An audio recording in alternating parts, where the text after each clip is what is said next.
তুমি পুলিশের মতো তুমি একটু পাইছি না সই তো পারতি না আফসোস করে মরবি। এই ভাইয়া দাঁড়াও। ভাইয়া কি খবর?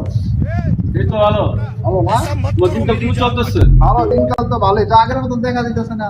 ভাই একটু মুড আছে আর কি। বুঝে আছো তো? কোথায় থাকো এখন বর্তমানে? এই বনানীতে 4-5টা ফ্ল্যাট আছে, ওইখানে আমি বিজনেস করি আর কি। ও তুমি একটা কথা বলছিলে না যে তোমার ছোট ভাইয়ের জন্য চাকরি লাগবে। টেনশন করো না ভাই, আমি চাকরিটা দিয়ে দেবো।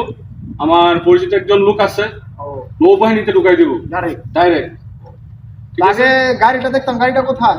ভাই, গাড়ি এই ঢাকা শহর যেই বড় রাস্তা, এই দিক দিয়ে গাড়ি ঢুকবো না। ও ঠিক আছে, তো যেহেতু এই রাস্তাটা ঠিক আছে, আমার অ্যাসিস্ট্যান্টে ফোন দিব, তো ঢাকা যেতে হইব, বলে আমার গাড়ি নিয়ে আসতে। আসেন দেখি গাড়িটা কিরকম।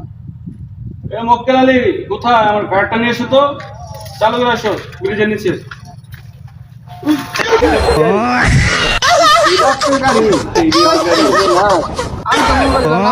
ভাই এই বড় গাড়ি আছে, এই যে ঢুকবো না।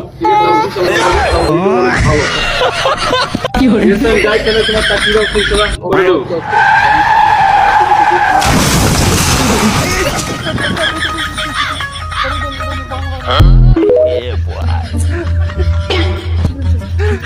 মাইরে লাগছে রে, মাইরে লাগছে, মাইরে লাগছে।